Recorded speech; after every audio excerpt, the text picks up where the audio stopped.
So let's start with the basics. Again, the game is called Plunder. It's new within the last year.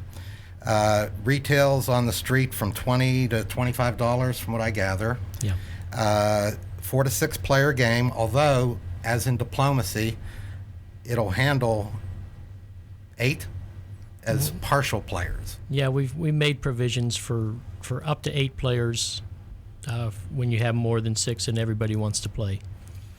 Okay, how many? You're talking ages.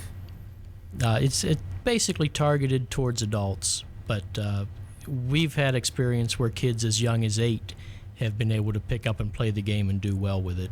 Okay, so it's a game for all ages. The humor is targeted more towards adults. Okay, but if you can play Monopoly, you can certainly easily get through this, I would think. Play time, how long does it take, Steve? It varies. I'd say a short game, maybe 45 minutes. Okay, and you have rules in the game to make it a short game. You can do that. Oh, yeah. By design. Although I wouldn't recommend it. Play the full game, it's worth it. Got a chance to play last night, and that's why my eyes are half shut. We were there till 3 in the morning, and then they wanted to play another one. Okay, let's get to the basic object of the game. Yeah, the basis of the game is somewhat simple. There's 6 different characters, or up to 6. You can play a good game with 3 or 4. We feel the more the merrier. Each person in the game, you're represented by your coaster, which shows you who you are on the board. The different characters live in different houses. The governor gets to live in the mansion in the center of the board. He gets all the money, or most of the money.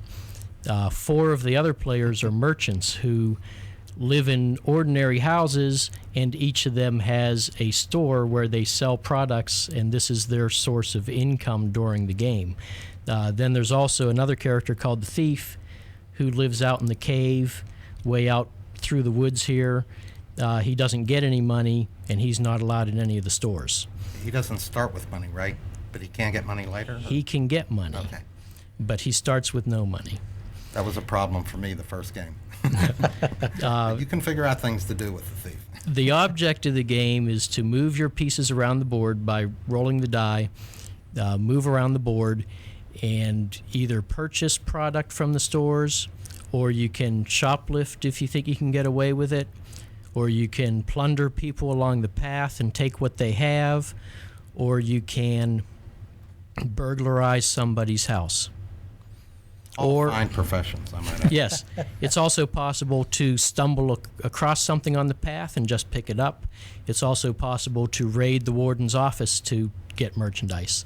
So there's a lot of ways that you can acquire merchandise. The object of the game is to acquire one of each piece of merchandise and get it to your house, and then you win. So the basic play is very simple. The object is very simple. It sounds easy. And it's easy, and that's why it's easy to pick up and learn how to play. Yeah, I mean, really, the rules are unbelievably short, and we'll get to that in a second. Steve, why don't you cover some of the components in the game that are a little bit unusual? I know the coasters serve no purpose, really, outside of the fact they're cool, and they're two-sided. Well, we started out originally with just merchants that had a color, no face. But to make the game a little more fun to play, we decided to put faces with the colors and even names, like this one here is Old Pa Yeller. And then we decided maybe it wouldn't be fair to have all of the players have the same character as being male. So some of the people we were playing with said, why don't you make female characters? So if you flip the token over, you'll see you've got a female character. This one's Old Ma Yeller. Politically correct. Right. As it would have to be today. Do we have a female thief, too, I assume? Yeah, the female thief is named Plunderella. Hot babe. Yes. Okay, I did want to get to the, of course, the board is basically cardstock. I feel it's very heavy, although I've read some reviews that thought that it wasn't heavy enough. I think this game will last a long time, and I thought the finish was very good, and the board lays flat, big, all the things I like about a good design. Plenty of places to run and hide, too, and you'll need to know those things. As far as the rules book, this might be one of the real gems here. You've got a basic setup page with components and so forth, and then you run 2 pages of rules. That's it. It took us at least a year to reduce the rules to writing.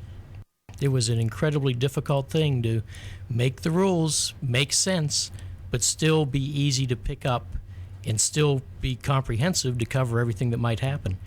And we thought it was important because the game, even though it's a simple idea, can be very complex and sophisticated as you learn the game and learn the different strategies. It took us 10 minutes to teach everybody how to play with. So we designed it so that in 2 pages you basically knew how to play, and then you could refer to everything else as situations come up. Yeah, now later on in the game you describe, or later on in the rules you describe the cards and how to work each one, but again, very clear. And the only other thing I would recommend after the first 2 pages is the rules as far as dealing in the courts, trials, juries, escaping from prison, and just some various straightforward things that you do handle here. And it's all spelled out very clearly. We didn't have one rule question that was not answered by the rules. And we have some pretty dumb people playing, because I was there. No, it's just everybody wants to play, and a lot of times they don't want to sit down and read rules, and the rules have to be clear, and that's why we were so impressed there.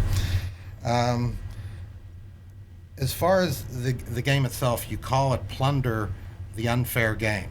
You have to tell me why you called it unfair. What's unfair? Well, what's unfair, as I described in setting up the game, is the governor gets all the money, the thief doesn't get any. The thief is not allotted any of the stores. It's unfair from the standpoint that all of your characters are unequal. What we think the best part of this game is, if you were to just look at the game or watch someone play or glance through the rules, you would think that the governor had all the advantages and would win every game. We thought that. We were wrong. But the fact is that the governor almost never wins. He's the hardest character to win with. Conversely, if you look at the thief with all of his disadvantages, you would think that he didn't stand a chance. But your most experienced players would prefer to play the thief than any other player because he has subtle advantages. The tunnels? The tunnels, he controls the tunnels. It's very important. The way his property is laid out blocks off the jail from the rest of the board. He has a lot of control. And there's things the thief can do that no other character can do. So the basic idea is it's very difficult for the thief to acquire merchandise, but once he gets the merchandise, he almost never loses it. So there's different strategies for each player. If you play one game, whoever you happen to draw, you'll develop a strategy as you play that game. But then when you play your next game and you draw a different character, you'll realize very early that everything you thought you knew about playing this game doesn't matter. Now you have to look at it from someone else's point of view. That's exactly what happened when we were playing it. Everybody wanted to play the governor to start. After we played one game, they wanted to keep me up, and I want to try this. I want to try that character. And each one has such a different strategy and a way to deal with things. I think that's part of the real class of the game. Well, the governor might look like he has a lot of advantages right off the bat. Because his property sits in the middle of the board, he can get you just about anywhere. I learned not to like that part, though. Everybody can hit you. And he starts out with how much money to begin with? He starts off with the most money. Basically, all the money bag that's not doled out goes to the governor, which is most of the money. And he gets a lot of money from when taxes. You pull the tax card. People pay heavy taxes when that I go to the governor. First sat down with this, it struck me that there were phases to the game. Could you spend a few seconds and maybe tell me what I'm thinking there? Yeah, for the most part, when the game starts out, nobody has anything. Everybody's trying to develop a strategy. If you're the governor, in a typical game, the governor will go out and get at least 2 pieces home before anybody else gets anything. The thief, since he doesn't have any money, he has to go look to plunder people. So the thief's best idea, well, he has 2 strategies. One is he's got to get cards. Without good cards, the thief can't really compete. So the first part of the game is kind of a chase to get assets and cards that can help you win the game. The second phase, the middle part of the game, is kind of the battle, the war. A lot of the product goes back and forth. One of the designs that we have in the game is that there's, especially if you have 6 players, there's only 4 of each piece of merchandise. Okay. So everything becomes a commodity. And this part of the game, everybody's trying to jockey back and forth and figure out how they're going to get their pieces. And in the later stages of the game, usually by this stage of the game, there's only 1 or 2 contenders, maybe 3, but everybody else can be a spoiler or get in there somehow.